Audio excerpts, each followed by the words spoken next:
Hello my ninjas, this is Sun. So right now I'm in a different setting because I'm in my mom's room and it's the quietest room. But today I am going to talk about being an Asian immigrant, and I just have notes here. So being an immigrant in America. So I wanted to talk about growing up here. I moved here from China when I was 2 years old, so I was very young. I did not know much then. Being called names as a child. I was being called names when I was a child. I was in a school, in an elementary school, where the community is like really together, because I live in a town that's very small, and back then it used to be not as diverse as it is now. I felt like I didn't fit in because even though I tried to fit in, it didn't seem to work well, because I do know Asians that did fit in as a child really well, but I wasn't one of those people because I always felt like out of place and like different from everyone else. It was just difficult for me to fit in. I was poked at, I was picked on, I was small and tiny, so people picked on me. Another thing is that I ate food that no one else ate. I would bring shrimp chips, I would bring seaweed, and people thought it was really weird. Some people with shrimp chips, either they really like it or they hate it and they thought I was weird. I dressed weird because when I was younger, since coming from an immigrant family, my mom didn't really know how to dress me, and I was picked on about it because I dressed like totally different than anyone else. I remember wearing like just hand-me-downs from my cousins. My cousins from my dad's side, they just hand me down clothes. They used to make fun of my brother because all the cousins that I have are girls, and I'm a girl, so like all the hand-me-downs he got were girl clothes, and I was always questioned to why he wore girl clothes as a child. Realization of culture and appreciation for my culture. As I grow up, I really hated, my mom would force me to write Chinese.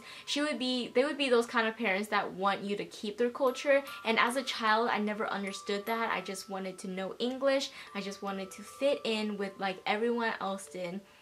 But as I grew up, I feel really attached to my own culture, my Chinese heritage, and all of that. So I felt kind of disconnected from my culture for a long time. I felt like I should have appreciated it more. There was, ever since I was younger, like back in elementary school, my mom would force me to write and read Chinese. And then ever since high school, I stopped doing it because of so much workload I had. And I really wish that I went back to it, because now I like barely know any Chinese, or like how to write any Chinese or read any Chinese. It's very difficult for me.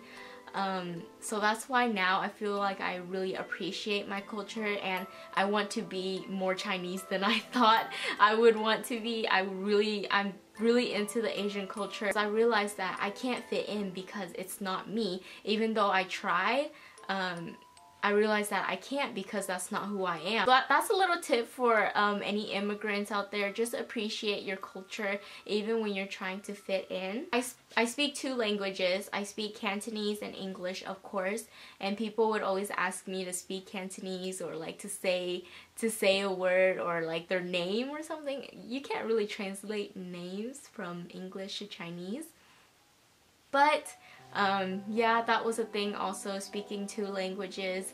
At home I would speak Cantonese, and at school I would speak English because my mom and my dad, just both my parents, they don't know how to speak English that well, and it's just easier to communicate when I speak Cantonese at home and English at school. But that's also a good thing to have, to learn more and more languages. The next thing is family life, and my parents. So my parents are really strict. I remember when I was younger, not like super strict, because since they are immigrant parents, they want everything for the child. So my mom would want everything for me. She would give me anything. Like if I needed food, she would get me food. If I needed money for school, she would always ask if I'm hungry and take care of me very well, because she feels like when she grew up, she didn't have that kind of love from her family. So that's why she gives me that love, but she also wants to protect me. So as a parent, they didn't really let me do a lot of stuff. They didn't let me go places, and they didn't let me hang out with friends. The only time I could hang out with friends is if it's at my house. So my mom would always let people sleep over, let anyone sleep over, anyone come over, but she would never let me leave anywhere. Even if it was sleeping over a neighbor's house across the street, she still wouldn't let me because she didn't feel that it was safe, and she just wanted to protect me. It was kind of like, especially when I was younger, I always felt like I was locked up in this place. Right now, she doesn't even like it when I drive too far away. She worries about me, but that's also a good thing. I remember as a child, I would want ice cream for the ice cream truck, and my mom wouldn't let me because she thought ice cream trucks were a little bit like sketchy. A difficulty of being an immigrant is trying to get citizenship.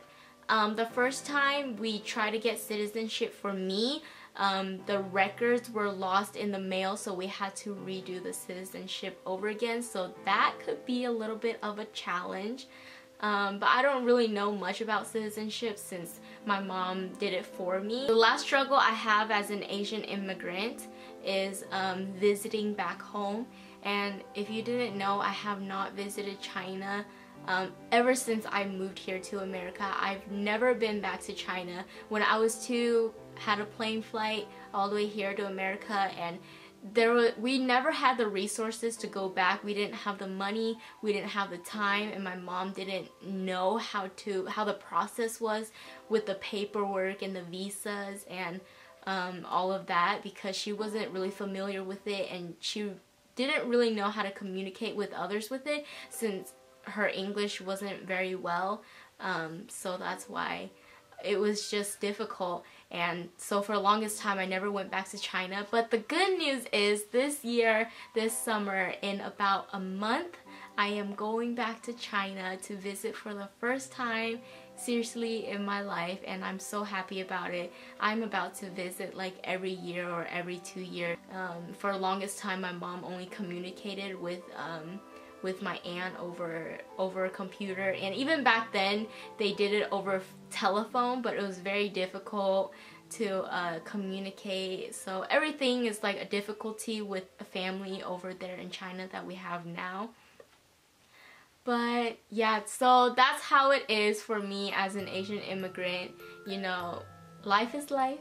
And so yeah, I hope you guys got something out of this. Maybe I'm just talking. That's just how it was for me as a child and how it is for me now. Ever since I was younger, it always felt like I was alone. But I'm telling you, especially with the internet nowadays, you are not alone. So don't ever feel alone, and always have confidence. And that's all for this video. I hope you guys got something out of this. Thank you guys for watching, and talk to you guys next time. Bye.